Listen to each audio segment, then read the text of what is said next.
el maestro de Dante viene a Toledo en el contexto que estamos hablando, y allí es el primero que de alguna manera se instruye en estos métodos de conocimiento que recogen de ciertas tradiciones. Y por ejemplo tenemos esa Clemente de Taú, que si vais allí, que está por Cataluña, vais a ver el qué, pues una escudilla con unos rayos. Los rayos son como piedra que era donde se le aparece a San José de Arimatea. Es decir, al final lo que estamos hablando es de un método que se representa. Por ejemplo, lo de San Clemente de Taúl lo habían dibujado allí en esos frescos unos talleres itinerantes que eran mozárabes. O sea que la tradición árabe y todas las tradiciones de alguna manera están contando que es un método de elevación o de epifanía. Bueno, llegamos. Muchas veces digo que yo no quiero pisar el callo de las personas. Vamos a separar la creencia de la evidencia histórica. Yo aquí el que sabe mucho es mi amigo Antonio Piñeiro, que ha colaborado en algún libro mío, cuidado con el tema de la Eucaristía. Nos vamos a la última cena, que se dice que es el alter ego del Grial, el tema de la Eucaristía. Bueno, eso está en el cuarto evangelio.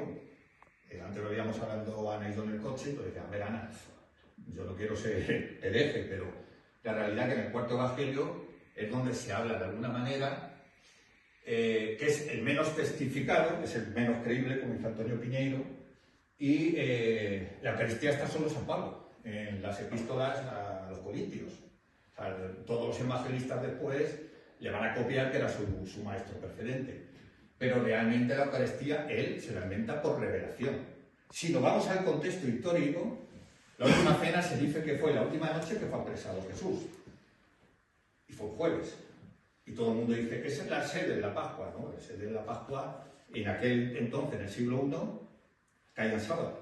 No podía estar celebrando el sede. Era un judío a ultranza, Jesús. Segundo, entre otras cosas, por ejemplo, una cena de Señor formando parte del tesoro del califa. Se desmontó, se dice textualmente, la traducción literal, se desmontó y para eso sí cuadraría muchísimo con lo que es la tradición hebrea.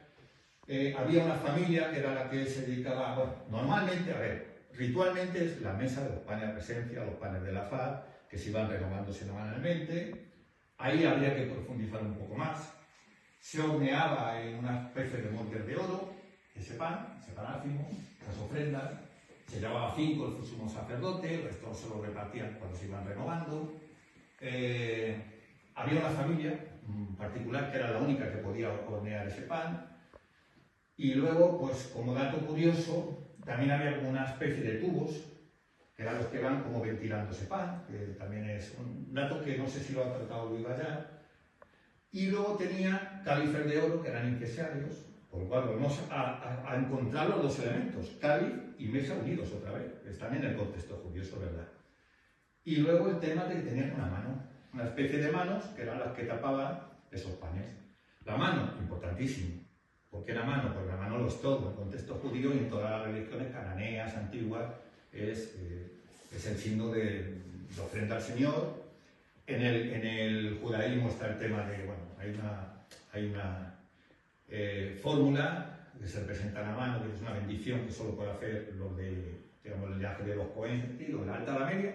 No significa nada, hay relaciones del vasallo con el Señor.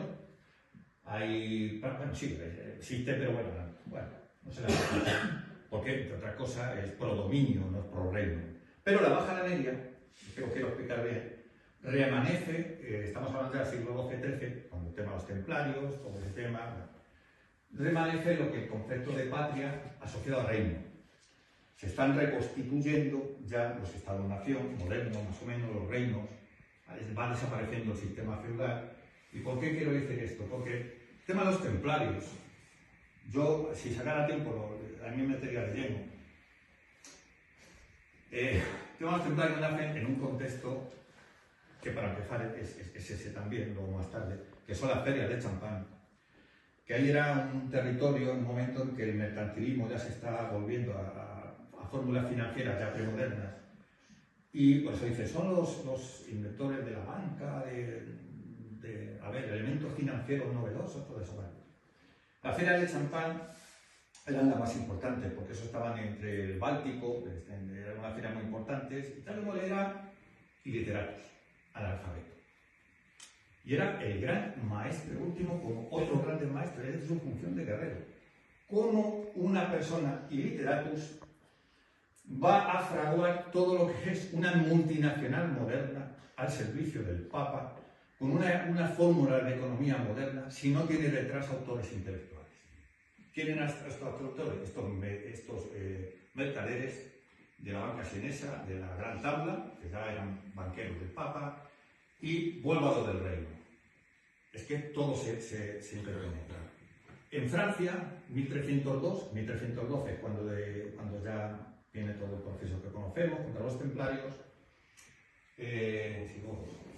como curiosidad de nuevo, en la capilla que había enfrente de ese castillo templario, esto en época muy reciente, de nuevo nos encontramos a nuestros amigos alemanes.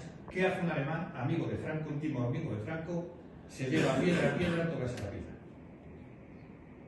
O sea, toda esa zona es una zona de alto interés de todos los movimientos esotéricos con información que no precisamente lo han leído en una revista de esta de consumo básico. Castillo Montalbán. Por terminar, el Castillo Montalbán. Bueno, las cuevas, que siempre se decía que no había cuevas, que no tal. Pues esta cueva, después de muchos años, yo, gracias a que tres personas apasionaron, un pintor, un historiador y gente que tenía fincas en la zona, eran amantes de toda esa zona donde ellos viven, se dedican 28 años a recorrer toda la zona. Y uno de ellos era lector mío, agarrados así. ¿Por qué? Porque su sobrino me cita en Madrid, pues para escribir otra vez una novela, Leonor de Aquitania, Leonor de Plantagenet, que es la esposa de Alfonso VIII, que es señora de este castillo.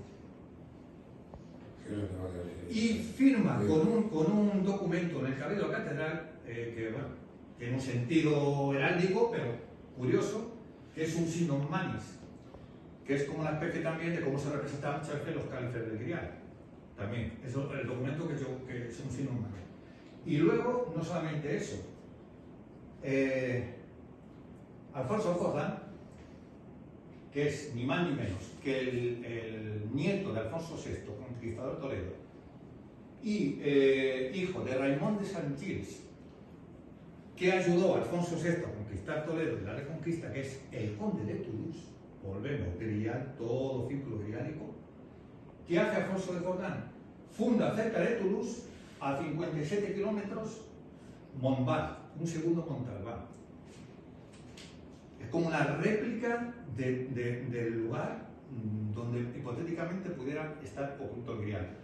Y no solamente eso, en toda Europa aparece un género caballeresco que es único, que se infiltra en toda la dirección francesa, que son los reinaldos de Montalbán, los reinaldos de Montbard, que son los buscadores de esas mesas y de esos objetos. O sea, fijaos la cantidad de datos griálicos que tenemos para este escenario. O sea, para mí, pero yo intento que haya alguien que a lo mejor si cree que está escuchando, hombre, como este es muy mediático y este no sé qué, y sale entra al programa y tal, debe ser que es la referencia en este campo, y me doy cuenta de que se está desinfosicando o infosicando a gente que tiene un interés por estos temas, que están de verdad muy desvirtuados, y eso nos compete a, por ejemplo, a las órdenes masónicas. Cuando se hizo un estudio, que lo tendréis seguramente también vosotros, que aparecía en no sé qué, el código Da Vinci, no sé qué, era cuando la gente llamaba a las puertas. Y venía contaminado por todas estas lecturas profanas, espúreas, y tú dices de todas maneras, Jolín, pues si la historia y todo lo que rodea el verdadero esoterismo es tanto más apasionante incluso que intentar, no inventarte, pero, no sé, a mí me fascina. Y yo, claro, y es más difícil comunicar y divulgar esto, hacer divulgativo esto. ¿Por qué? Porque es sobre información. Yo soy consciente que si yo viniera solamente un tema de aquí, lo puedo estirar, hacerlo más atractivo y conectar con un público heterogéneo.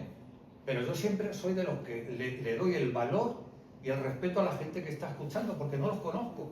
Y con que solamente uno, dos o tres que le apasionen estos temas pueda sacar un dato que a él le pueda servir, pues para a lo mejor no le interesa tanto el grial por una cosa, pero le interesa por otra, o que la mesa que nunca se ha oído, que era desmontable y la MINAL lo dice, y que da una serie de datos, pues tira por ahí. Lo que tú dices, yo he abierto ventanitas para que luego uno responsablemente vaya tomando los caminos que a cada uno le interesen.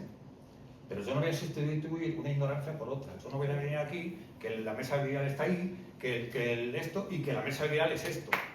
No es esto, que vas a Toledo y te ves grandes empresas muy lucrativas, cada vez más, apoyadas también por, no lo voy a contar ya detrás, por incluso la iglesia, porque cuenta un relato ya cristianizado y hoy en día ya vamos por ahí, la nueva Volkis, que lo llamo yo, los nuevos caballeros los llaman ahora, no sé qué. Entonces yo lo digo, el verdadero esoterismo lo que crea son puentes, y esto lo demuestra, da igual, están todas las tradiciones. El Perceval cuando se enfrenta a su hermano Cerefí es árabe, eso no por casualidad, se dibuja un personaje que es árabe, y ¿por qué no se puede enfrentar ahí? La espada rota. Porque el verdadero caballero celestial es el caballero que antes que nada gana la conquista, la batalla consigo mismo. Y cuando uno gana la batalla consigo mismo es incapaz de enfrentarse, porque el otro ya es uno mismo. Da igual que su hermano sea Cerefí. Y cuando está jerarquizando, porque se jerarquiza en el relato del grial, el ermitaño no es el que ve el grial. El que ve el grial es el caballero, está jerarquizando el espacio del caballero, pero como el caballero celeste, que es el ideal de cada uno de nosotros mismos, para lo que hace Jesús cuando hace eso, con esa de sobre el cielo de mi Padre bajarán y subirán ángeles, lo que estamos hablando, la kenosis, la epifanía, la que cada cual está rompiendo también con el templo. Hemos visto ejemplos de templo, pero él dice, no, el templo está en el hombre. Eso es lo que está haciendo. El templo está en el hombre. Eso de sobre los cielos abrirán del Padre sobre el Hijo y sobre él. O sea, esa posibilidad. Y que hoy en día, y me consta, están muchos movimientos y dinero muy interesados en volver a recuperar a esa, pero yo no voy contra los cristianos, porque dicen, no, que no tiene nada que ver. O sea, están volviendo a intentar remanecer, vuelvo a reiterar, el movimiento del Volkis, que tan peligroso fue que se inspiraba en las órdenes caballerescas de un modo que no era el que ellos trataban de transmitir con los ideales del caballero celeste, y volvemos otra vez a una Europa invadida por los sarracenos, que no sé qué, que va unos mensajes y intitulados de esoterismo. Entonces tú dices, claro, ¿cómo no te van a invisibilizar a ti? Que tú lo único que estás intentando hacer es una pedagogía de luz, es decir, de encuentro y de puentes entre culturas, y que ese mensaje genuino no quiere decir nada, pero claro, a esta gente le ponen, y lo digo de verdad, le ponen en la poltrona de foros de 500, 600 personas. Hay mucho dinero detrás y muchos intereses que están intentando de nuevo jugar con el poder del mito, que es lo que hizo, por ejemplo, Hitler y todos estos, la propaganda, quitar las emociones, la manipulación de las emociones humanas. ¿A través de qué? El mito es muy fácil. Si es que vale con ser muy retórico y hablar y plantear esto de una manera que no es. Bueno, ya termino. Bueno, digo que estoy medio afónico. En primer lugar, agradecerte la conferencia y cómo nos has iluminado. Y preguntarte primero el tema de la mesa, sabemos que es desmontable, que en el medievo sabemos todos que el poner la mesa es porque se desmontaba. Se ponía literalmente y se quitaba, ¿no? Al hilo de esto, ¿qué opinas dentro de la búsqueda tradicional artúrica de los 7 linajes de Soria y esa mesa redonda también? Y por añadidura, yo tengo un amigo que es Sergio Sosona, que ha hecho un ensayo sobre el tema de esta tradición artúrica y ha puesto en valor en la península ibérica la figura de Alfortas, como Alfonso I el Evangelizador, y bueno, todas las coincidencias que ha encontrado y demás. Evidentemente también cuenta con Beque, con Galván, la tradición artúrica sigue por ese camino.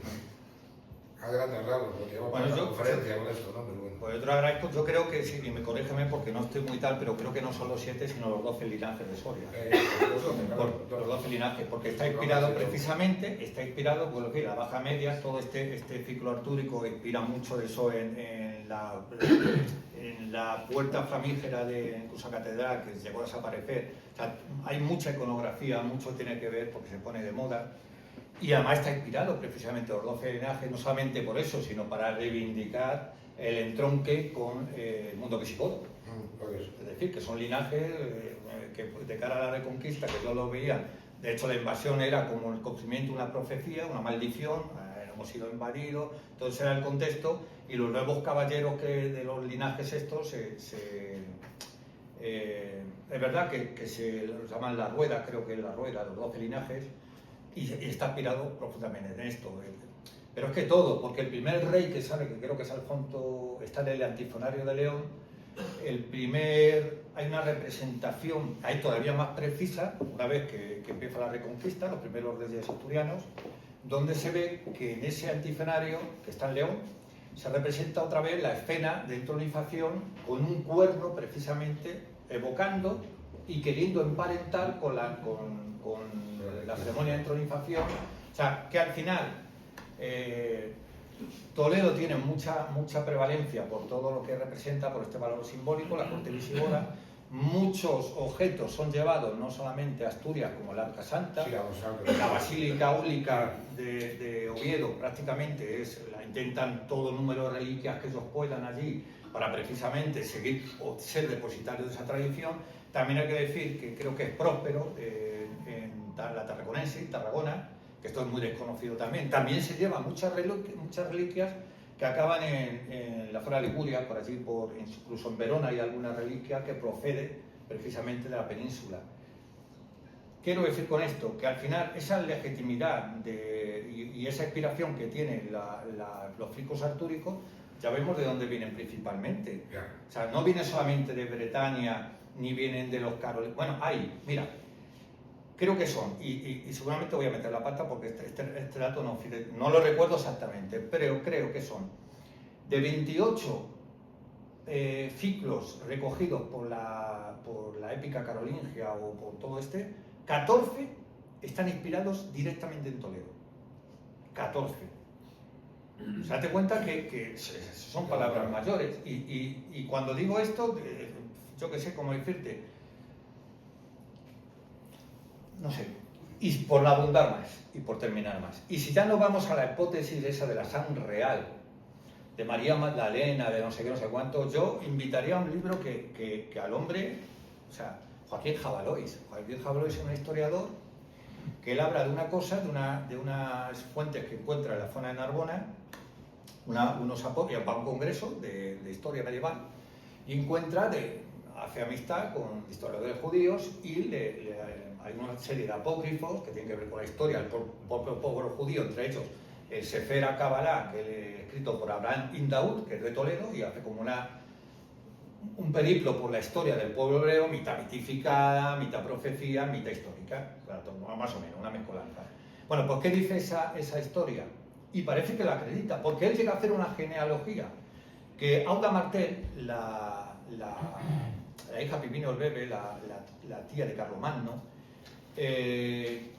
se casa, hacen llamar precisamente porque el Antiguo Testamento estaba entonces, ellos querían todo este tipo es que lo querían fervientemente, el reino de los cielos, ¿qué tal?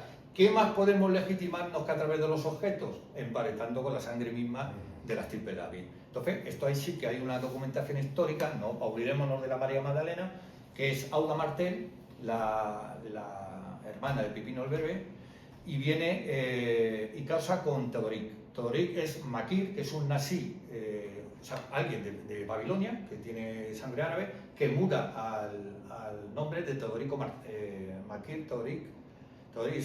A raíz de ahí nace un linaje, cada 2 o 3 generaciones, en toda la Septimania, toda la nobleza de Borgoña, los Capeto, tal. Bueno, él hace una genealogía que llega hasta nuestra Casa Real, hasta los Borbones, donde dice todas las casas reales y toda la alta nobleza europea tiene sangre de este enlace. O sea, tienen sangre davídica. Y además que en alguna publicación, yo lo recomiendo, está en historia. Él tiene un libro, pero sobre todo donde está el árbol genealógico mejor, es en un monográfico Historia 16, una publicación de Sapian. Y está muy bien porque nadie lo ha podido, o sea, los datos son datos. Cuando tú haces un árbol genealógico, si tú eres un historiador, eres un experto, ¿sabes? Puedes hacer lo mismo y refutarle a él lo que quieras. A nadie lo ha hecho. Entonces, con lo cual, eso es una hipótesis que está más que probada. Si él hasta ahora no ha habido otro par, ¿no? que la deslegitime, pero si te das cuenta que eso cobra sentido con el interés de que precisamente la Casa de Lorena, la Casa de Borgoña y toda la zona esta de Champagne sea estas casas de donde nace también intelectualmente San Bernardo, todo lo que estamos diciendo, el tema de las cruzadas. Que nos queda, ya somos legítimos herederos, vamos al reino de los cielos, que es nuestra segunda patria. Por eso he dicho el concepto patria es muy importante. Patria es el lugar donde vives, son los valores por los que uno debe de morir y sobre todo también es el reino. Pero es el reino también de los cielos, es la prolongación de la patria. Con lo cual ellos, ¿cuál es su obligación como herederos o descendientes de los reyes davídicos? Volver a recuperar Tierra Santa. Y ahí explicaría mucho del tema de las cruzadas, como dice Joaquín Jabalois. Entonces, claro, esto no es pseudoliteratura o pseudohistoria. O sea, él ha aportado una documentación histórica con una acreditación bibliográfica, con una fuente que uno se obliga o no a estudiar para refutar, y ahí, o sea, que verdaderamente lo que a nivel popular se ha hablado de María Magdalena, que no sé qué, sí que hay otra San Real, que es la que forma parte de todas las noblezas y todos los monarcas europeos actuales. O sea, eso es, entonces no te extrañes los 12 linajes y todo ese interés también en preservar también esa pureza de linaje que ellos tenían. De hecho, date cuenta que en justo de ese contexto de ser reyes intraeuropeos, o sea, intrapeninsulares, solamente se casaban entre ellos, es en ese contexto cuando empieza todo esto, cuando empiezan a matrimoniar todos con las casas que si de Borgoña, que si de tal. Sí, totalmente. Y es cuando empieza precisamente, porque es que claro, tú te vas a Toledo, yo lo digo, ¿por qué se llama esta iglesia Magdalena? Porque no solamente hubo 3 culturas, si es que aquí había un barrio franco, que era donde se instalaban los francos y los flamencos y tal, es que había aquí una mezcolanza, esto era o sea, y todos estos mitos iban y venían y se trasladaban por Europa y afectaban a tal, y todos, mira, el historiador, hay un historiador de la ciencia, que es no recuerdo el nombre, es impronunciable, sobre todo el del alemán, pero es el gran, no sé, viene a Toledo y él dice aquella famosa frase de Eitenarquia en Arcadia Ego, cuando René Chateau, él dice, porque se da cuenta que en los manuscritos de la catedral él entiende la historia occidental, la historia de la ciencia, él es el gran historiador Sutton. No, pero tiene un nombre anterior, este es el que lo plasma, pero bueno, el que le precede, que es el que le da a conocer esto. Bueno, este hombre, que es el gran historiador contemporáneo de la ciencia, dice en Arcadia Ego, ahora entiendo el devenir de la historia de Occidente tal como es. Una vez que cita esa biblioteca. Esas son palabras mayores. Lo que pasa es que las tradiciones europeas que han hecho, y por no decir los monjecitos, las cosas, son los monjecitos, con todo respeto, que se iban llevando todo el Cluny, todo el Cister, al amparo de de hecho el rito tolerano se va a la mierda, el rito mozárabe, en esa ordalía que encima tiran los 2 misales, salen venciendo el rito tolerano y dicen, no, pero esta no vale. Ya, es que hacen donde mandan reyes no mandan. Es decir, pues al final es eso, que en Europa se ha europeizado incluso tradiciones que están aquí, que se forjan aquí, que tal, y que no nos nombran. Es que es frustrante, es que no nos nombran. Es que tú ves a un francés chauvinista, Nel Farvé, ya puede ser muy hermano, y muy historiador, y muy catedrático, y muy no sé qué, y lo único que habla de Toledo en la historia del esoterismo, cuando es de Toledo, de España, de la península, es eso. Porque los expulsados que van y influyen en la cábala del Renacimiento, y poco más. Y lo de Toledo pasa así de soslayo, y luego, dentro de 100 años, la historia del esoterismo será francesa, será alemana, será de todo menos de donde... Pero bueno, ese es otro cantar, que no os de gesta.